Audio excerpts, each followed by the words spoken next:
Les fidèles méthodistes unis à l'image des autres chrétiens du monde ont ce jeudi 21 mai 2020 rendu grâce à Dieu, le Père, le Fils et le Saint-Esprit qui, dans sa gloire, leur donne cette occasion merveilleuse pour vivre l'ascension du Seigneur Jésus-Christ.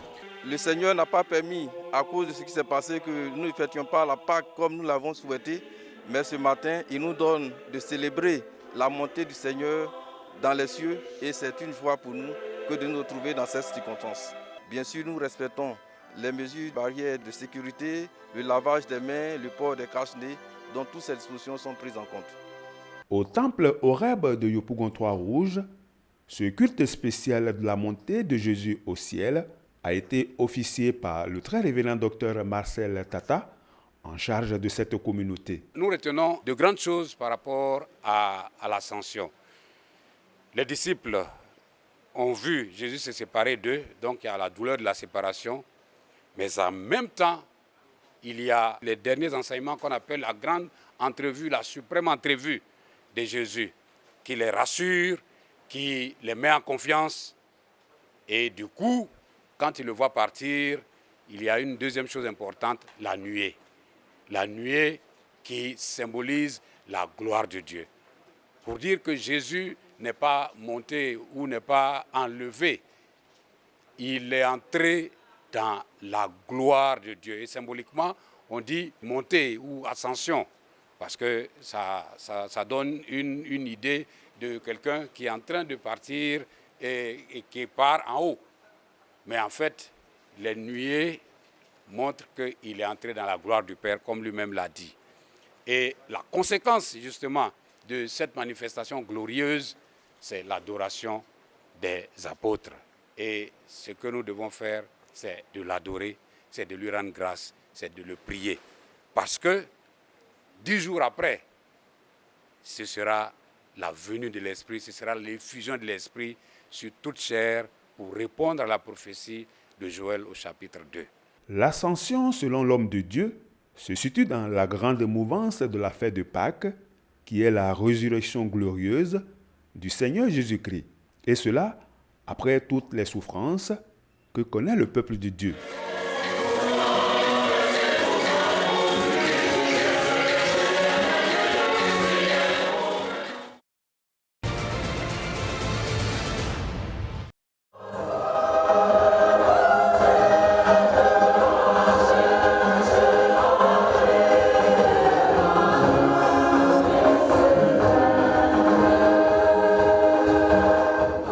Rendez continuellement grâce à Dieu le Père pour toutes choses, au nom de notre Seigneur Jésus-Christ. Cette recommandation vient des textes de Éphésiens, en son chapitre 5, verset 20. Traduction: le peuple de Dieu doit toujours exprimer sa reconnaissance en l'Éternel, quelles que soient les circonstances du moment. C'est pour lui rendre ce témoignage que les fidèles méthodistes ont pris d'assaut les temples et lieux de culte le dimanche 17 mai 2020. Des lieux restés fermés plus de 2 mois durant du fait de la mesure de restriction des activités dues à la pandémie de la maladie à coronavirus. Pour vivre cette ambiance de la reprise, cap a été mis sur le district d'Azopé où au temple El Shaddai, le culte a été conduit par le surintendant, très révérend pasteur Roland Nguessan. Avec cette reprise ce dimanche, je voudrais encore saluer toute la communauté méthodiste de notre district et leur dire que les choses ont commencé, les activités dans le temple. Ils doivent venir régulièrement au temple, faire les choses comme nous le faisions avant dans le temple, mais ils doivent être prudents parce que le Covid-19 est encore au milieu de nous.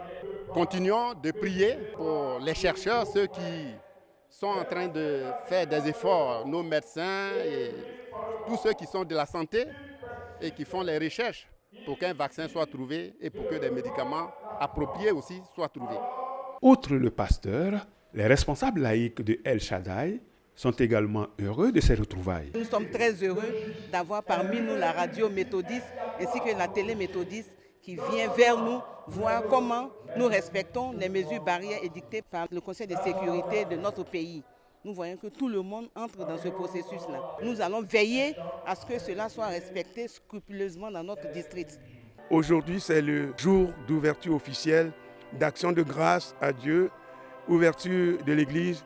Et mes sentiments sont des sentiments effectivement de joie et d'action de grâce, de bénédiction, de remerciement, de gratitude infinie à Dieu notre Père qui nous maintient en vie. Il faut donc ne pas rompre avec l'habitude du culte de famille. Que le Seigneur bénisse notre Église méthodiste unie Côte d'Ivoire. Après l'église siège du district, la communauté méthodiste unie d'Agou et la communauté pénielle de Boudépé ont été visitées. C'est une grande joie de pouvoir retrouver encore le peuple qui avait hâte à se retrouver et surtout pour ce jour.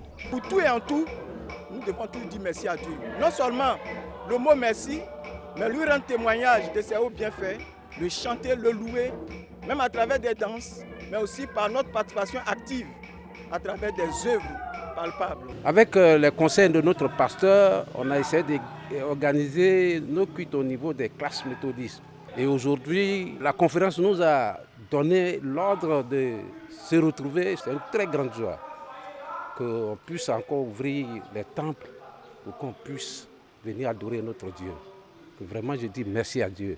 Je dis merci aussi à la conférence. Le district d'Adzopé, faut-il le savoir, compte 54 temples, 6 circuits et est administré par 8 pasteurs, dont le surintendant.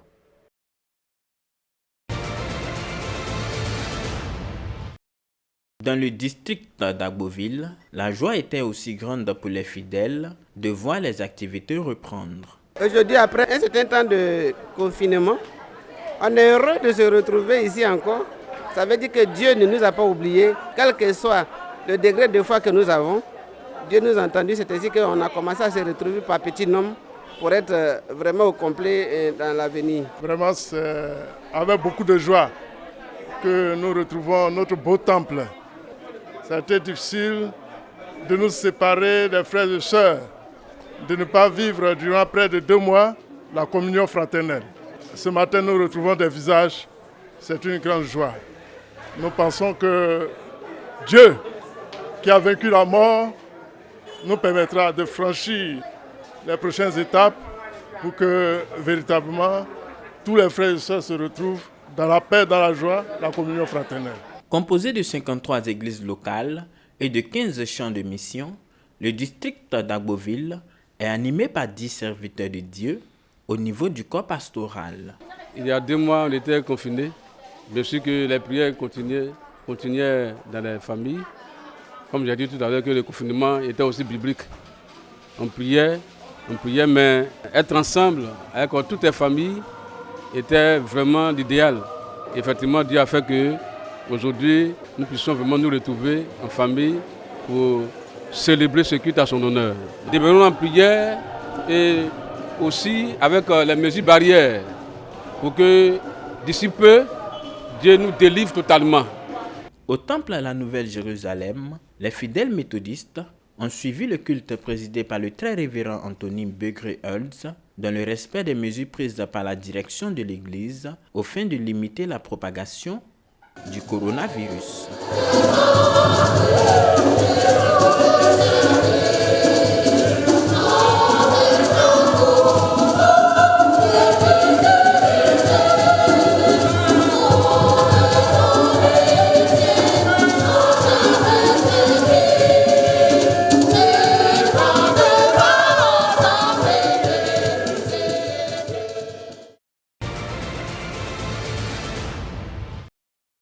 La direction de l'Université méthodiste de Côte d'Ivoire se prépare activement à la reprise des cours le 25 mai 2020 après plus de 2 mois de confinement.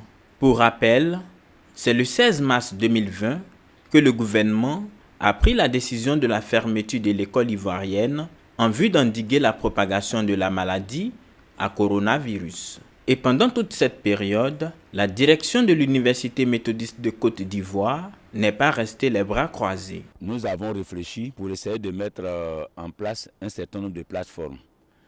Les premiers éléments, c'était à partir des contacts téléphoniques des étudiants des contacts téléphoniques des parents d'étudiants, des contacts téléphoniques des enseignants. Ensuite, nous avons créé un lien qui est une autre plateforme. Et sur cette plateforme-là, nous avons mis les cours sous forme de fichiers numériques. Nous avons souhaité que les étudiants étudient les cours pour que lorsqu'il y aura la reprise en présentiel, les enseignants passent un moment qui sera le moment maintenant du contact entre étudiants et enseignants pour poser les questions éventuelles, pour les explications complémentaires. De cette manière-là, nous pensons pouvoir boucler l'année. Nous sommes en train de prendre les dispositions pour qu'effectivement, le lundi 25 mai, les cours débutent en respectant les mesures de distanciation que l'État recommande, les effectifs par salle que l'État recommande, en respectant toutes ces conditions-là pour que les cours reprennent à l'Université méthodiste de Côte d'Ivoire. Aujourd'hui, où nous allons ouvrir, les besoins vont être beaucoup plus importants. Par voie de conséquence, nous demandons également aux parents de s'acquitter, en tout cas des frais de collage de leurs enfants, parce que nous leur donnons l'assurance que l'année ne sera pas perdue. Foi, vertu et connaissance, telle est la devise de l'Université méthodiste de Côte d'Ivoire.